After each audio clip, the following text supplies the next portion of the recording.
Hi, I am Leslie. Welcome to my channel. Today we are going to be discussing something that I've already talked about, and that is my 50 kilo weight loss. I spoke about it in my How I Lost 50 Kilos video, if you want to go check that out. Except today I wanted to kind of break down 4 different ways that have helped me lose weight, and I kind of just wanted to discuss them a little bit more. Because they really help me, and I would love to share any information that I can to help you as well. I will put a before and after photo.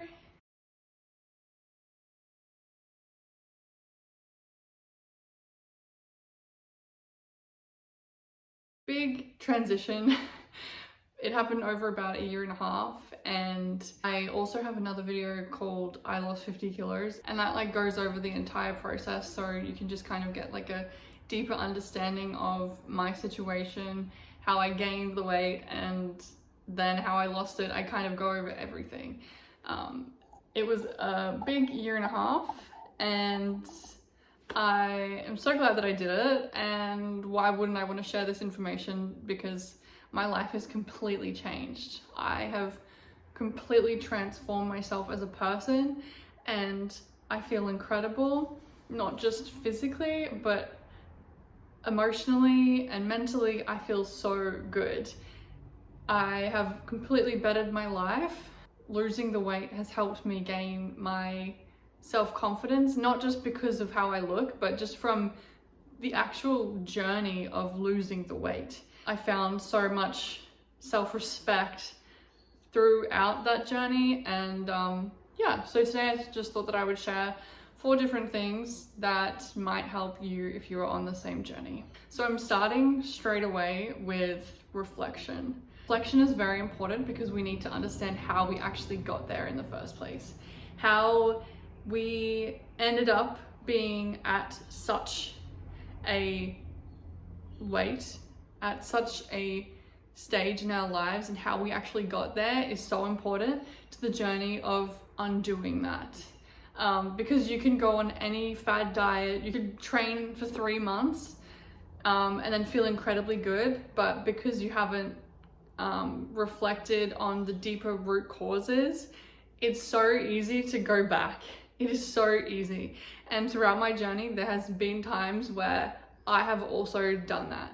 I struggle with binge eating, and for me it was so important to look at myself, be very honest with myself, and reflect on my own actions, and reflect on what was causing the binge eating. And I've spoken in another video that the binge eating was actually caused by environment. It was so toxic, and it was so heavy and emotional, and I just was emotionally eating. And when I stepped out of that situation, that was when I started to see changes in myself. I started to feel better. I started to feel less constrained and consumed by it, that I wasn't turning to food as much. So it's really important that we reflect. And another big thing is, when we're doing this reflection, it's super important to have and find acceptance. It's hard because usually when we get to such a stage, such a low point in our lives, when, I was 120 kilos, it's hard to accept yourself. But coming to acceptance that this is how I look, this is how I feel, and these are my actions, accepting it is the first step to undoing it. Accepting and acknowledging and looking for the deep root cause of your situation is the first step to actually progressing, in my opinion. That is what helped me so much. Sitting yourself down and just being so raw, brutal, honest with yourself. Honest with your situation, honest with your actions, honest with everything. I found that was what helped me so much. I had to actually accept that this situation sucks. My life right now sucks, and I'm going to be in this situation for a lot longer. I was 120 kilos for quite a long time, and it's like, if I'm going to be this weight for any longer, I'm wasting my life. I'm wasting my time. I'm wasting my youth. And it was incredibly hard. I had to fully accept my own actions. I had to fully accept that I was doing this to myself. And yes, it was hard. I was dealing with PTSD and trauma and, you know, heavy things like that. Yes, it's hard. But at the same time, I had to be the person to sit down and reflect with myself that I can't do this to myself any longer. I thought that I would start with that because that is exactly where we should be starting when it comes to our journey. Don't start with, you know, running into it, diving head first. Starting with reflection is super important, and it really helped me a lot. I used to get into this habit of only buying a few things and then not being bothered to cook, so I would eat out. And I was spending so much money on eating out.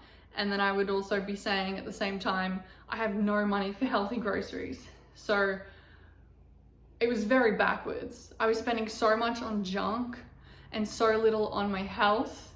I didn't have that much, but everything was going towards the junk because that was my comfort. That was feeding me.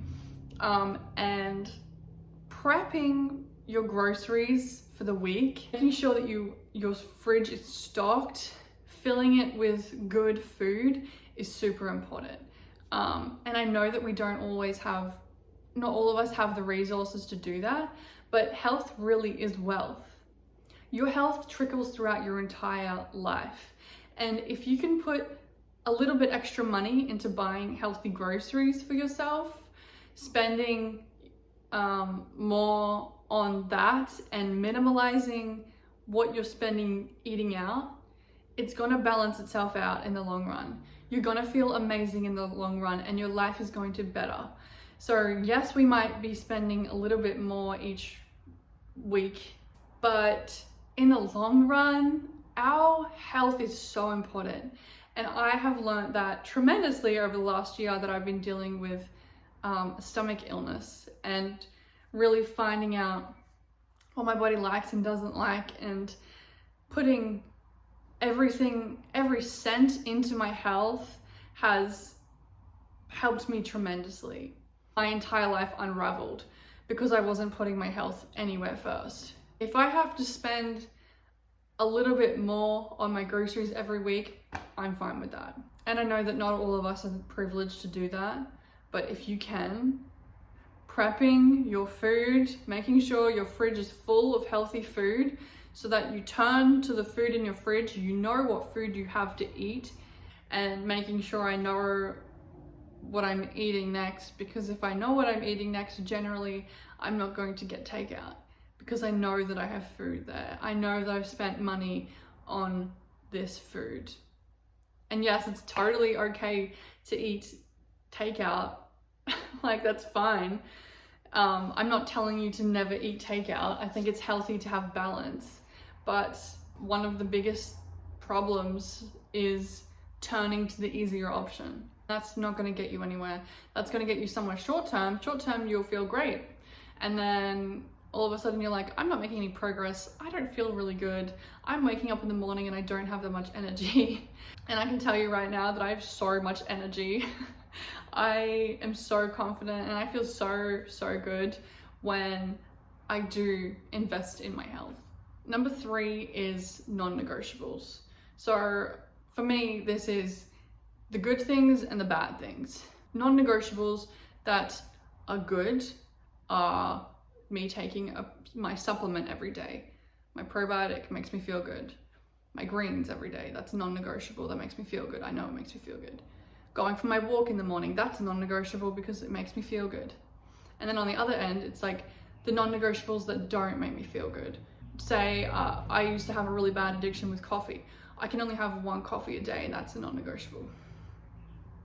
That's a non-negotiable, only 1 coffee a day. I was up to 4 to 5 coffees a day. So my non-negotiable was I only have 1 coffee, non-negotiable. It doesn't make me feel good. it gives me anxiety, non-negotiable. For you, it could be I don't have cigarettes on my work break, non-negotiable.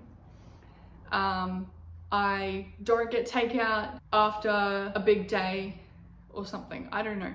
Find the good and the bad non-negotiables in your life and set them in stone. It's hard, it takes a while, but these are like the little habits, the good and the bad habits that we turn to non-negotiables, that slowly you will notice a difference.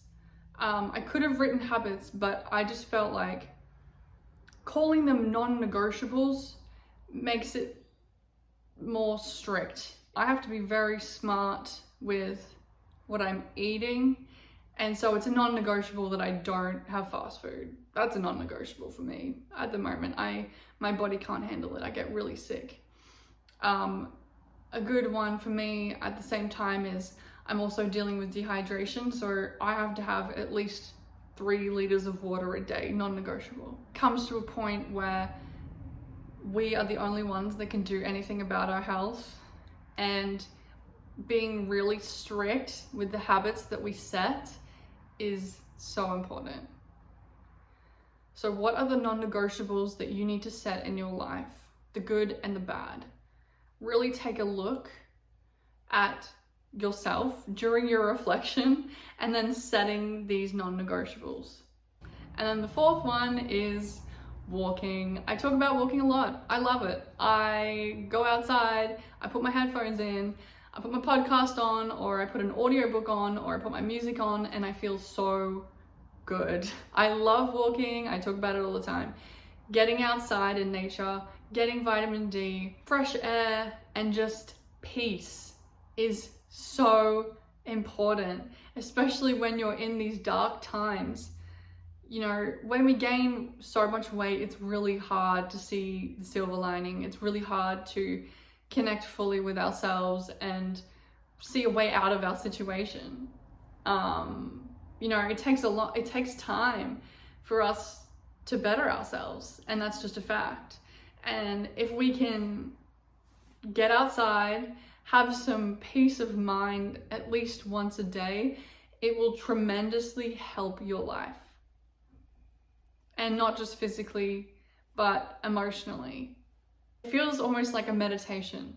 I feel so calm, and I'm really able to not just connect with myself, but connect with my mind and really seeing what I'm thinking. You know, what's actually going on in my mind, because a lot of the time we get so caught up in everything else, and it's important to have at least once a day. And for me, that is when I go on my walks, when I get outside.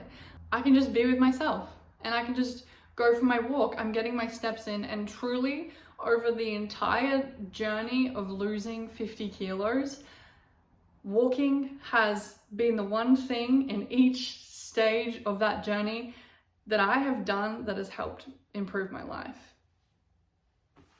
Truly. It makes me feel amazing. And when I did get sick, it was also so good because I was dealing with such heavy fatigue that I couldn't work out. And the only thing that I could really do was move my body slowly with walking. And it was a really dark time mentally when I first got sick. The first 3 or 4 months was just like hell in my brain. I was just like, why is this happening to me? But going for my walks every day, I mean, I can't really say it enough, but it does better my life. And why wouldn't I want to talk about that? Why wouldn't I want to share something that's bettering my life? So those are my 4 things: reflecting, groceries, non-negotiables, and walking. Those 4 things are some of the best things that I did for myself throughout my journey. I don't know who this is going to help, but I hope it does. And that is all that I have for this video. So thank you for watching, and I'll see you in the next one.